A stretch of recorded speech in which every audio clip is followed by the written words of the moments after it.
Get up, get up, get up, get up, get up on your ass now. Get up, get up, get up.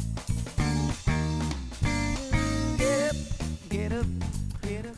Well, hey, Internet, it has been a minute. I actually don't remember the last time I made a video. I've been away from trading and dealing with family stuff for quite a while, and trying to get back in a little bit. And the main reason I'm making a video tonight, it's not because of you. It's not even because of me. I guess it's a little bit because of me. I just got, and I live in a metro city, y'all. Like, I'm not going to say one of the largest in America, but like, you know which one it is. And I live close to downtown. And I just this week got my first taste of fiber to the curb. Thank you for getting caught up, Minneapolis.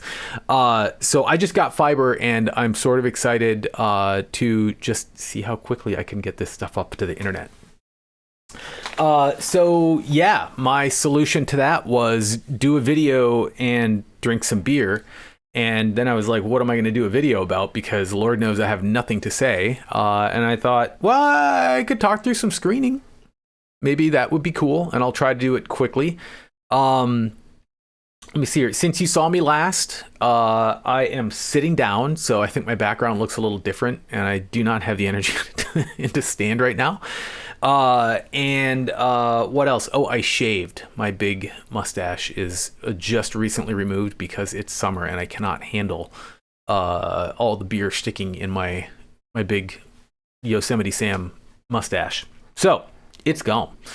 All right, guys. So let's do this version of it. Wait a minute. This version of it? How come it's not working over there? Yeah, Drew's Basement, as we mentioned. Yeah, if you want to smack the like, that's fine. So here's our plan for today. God, here. See, I'm adjusting to the sitting. We're gonna screen with beer. So just to make sure that you understand. Thank you for the refreshing Cabin Crusher Summit beer in Minneapolis, Minnesota. I think it's St. Paul. So we're going to look at charts, and I'm going to drink, and then we're going to repeat. That's our plan for tonight. That's all we got.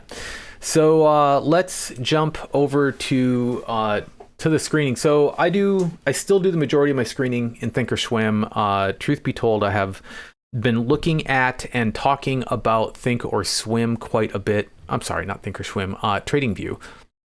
I've got like the free account, which is, they do a nice job of limiting all the things that I want. So I think I need to pay them. I need to start paying them. But there's a lot of stuff there. So I'm looking at the possibility of potentially migrating in that direction to get a little bit more capability in the charting department. But in the meantime, the majority of the stuff I do is still in Thinkorswim. So if you are a Thinkorswim user and you see any indicators you want or screeners that you want, hit me up in the comment section or catch me at drewsbasement.com. Send me a note.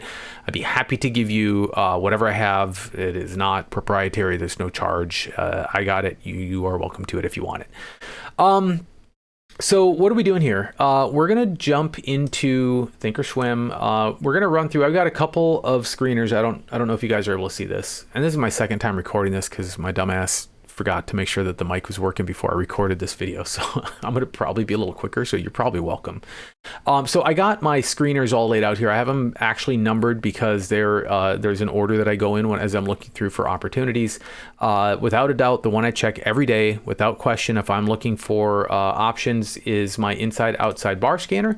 You guys, I've done videos on what inside and outside bars are already. I don't need to explain that probably, but I have merged those into the same scanner. So I am now looking for either inside or outside here. And all I do is I just come through, I jump right to the daily, and then I just start grinding on down through these looking for setups that look interesting. What am I looking for? Traditionally, I was looking for momentum close to significant levels, really, because a lot of what I'm putting up here are break of structure plays. What I want is a good break of structure. And frankly, I have not been trading a lot the last couple of months, but I have been doing a little bit of screening, like once or twice a week here over the last month or so. And the break of structure plays are, I mean, they're definitely working when we have big moves, but there's a lot of range between the moves at this point. There's been a lot of upwards mobility.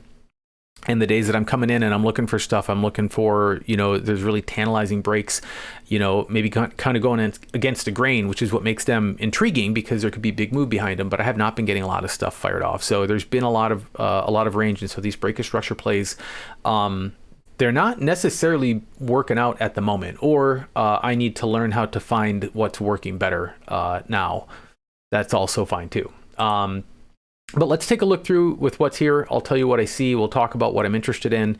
And I will hope that that is valuable to you. And if you don't want to listen to a guy drink beer and chart and talk out loud about stuff, then you are free to go. But all right, so pounding through here, AES, there's General Motors. So as I said, I did this already. So I'm doing the quick version here. I did look at this one. I like the setup on GM. So we do have an outside inside setup here after some consolidation, a little bit of a flag look to this thing, but also kind of after an exhausting run upwards here. And you can see that we're a little bit oversold here if you're an RSI fan, but we are getting into a level here where there clearly have been some strong rejections. So we came down, tested, bounced off the 21 simple moving average for the daily. And then we've got some consolidation here. So, I am not saying I think it's going to go up. I'm saying that if it goes up, if this inside bar breaks this outside bar and gets into this gap, we could see a nice momentum move on this. I think it is potentially swingable. This is a relatively low ATR, relatively low beta ticker. It does not tend to move big, but when it does, it makes for brilliant options plays. So I'm looking for a big move here. I'm not necessarily looking for a swing up because I don't know how likely it is that we're going to get above 42. Now, look, if we get a break up and we can get all the way up to 42, we break this top here, great. I am down for that. I'm willing to give that a week or so to see what happens with it. But, if we're looking for a quick hit, this could be a quick mover. 50 cents on this thing is the average range for the day, right? I mean, it's really like 45 cents is half of that range. So that would be about what you'd expect to see on either end of the starting bell. But obviously we could get much bigger than that. Let's see, what else do we have in here? Love, I see it, kind of another similar type of deal, kind of a flag formation. I'm not in love with the play. I don't see a lot of value to the upside here. I mean, this is a little bit of a hidden gap here, or fair value gap. There's no wicks here to indicate that this price action has been validated. So it is possible that we could see a quick move draw up here, as there are going to be buyers and sellers in here who did not get to participate in these quick moves that ripped through that section. So love definitely could be interesting to the upside for a quick move, but I'm not going to put it down here. Dow, we have an ER coming up, and all these, now that I remember, have ERs coming up. I'm interested in Dow here. We got a lot of consolidation coming up here, and you can see that we've been just kind of gathering this downtrend line here has building up and been getting a lot of touches here for quite some time. So I've got a box drawn here around what looks like the range that we will break out of. So if we break down, right, again, ER coming, but we are tightly consolidated in here. So if we break down below this level or above this level here, I'll be looking for a potential move towards those next levels in either direction. So I'm keeping an eye on it, not necessarily setting an alert for it. Let me see here. And that's coming 25. So that's actually going to be, that'll be out tomorrow morning. So this will be a good one to keep an eye on after the open, and we see what kind of movement we got out of this guy. So I'm not going to mark it, but we will keep an eye on it. Match group, another ER coming up. Tight consolidation there. Not going to take it. I did put Goodyear Tire on the list. Why? Because we are up here. We are above recent highs. We've got some RSI divergence here. You can see that RSI was much higher on this lower peak, so we're going up here but down on the RSI. So I think it's possible that we could be losing some steam here. In addition to which, we have an inside bar, an outside bar, and then another inside bar, granted to the upside, but what I'm looking for is a break of the structure. You can see that we've got a level here, some quick movements, a couple of points here of support. So we could definitely come down here and find support and just rally back up. We could form a head and shoulders. Or if if news is bad or if people are a bit concerned here. What do we have coming up here? Is that like a dividend? Earnings on 8/4, so we have some time before their earnings. So they also may just consolidate up here, but I'm interested just because we've got all these wicks. We could clear out about a week's worth of lows there, if with a swift move down, and if you can clear out 5 days of lows, you can see a move. So I'm looking on that. Also, kind of interested at potentially for a swing. If we do get bad news next week, or if a bunch of ERs are bad, this could drop quite a ways from a swing perspective. So you could just go short on equities. It's not that expensive of a stock, so you could go short on equities, or you could put some puts out towards like September, October, and see if you could get a ride down to some of these areas of heavy support right around 13. There's looks like there was some validation around 13. And then there's kind of a top there around 12, but you can see that the next place that we actually found buyers was around 10. So that could be a really nice swing if this is going to do a bit of a reset. China moved really big today. It looks like Baidu was the biggest of the movers. Huge outside candle coming up into traffic. Nothing I want to try and play, but continuation there, especially if we start to threaten this 160. Could definitely get pretty interesting. There's some other setups in there I like a little bit better, or feel a little bit less risky, but let's keep moving. FXI, going to skip. JD, another Chinese ticker. Now, I do like JD, BABA, and PDD all kind of have a similar look here of this rounding sort of accumulation phase, a little bit of like a inverse head and shoulders in here, long time support nearby.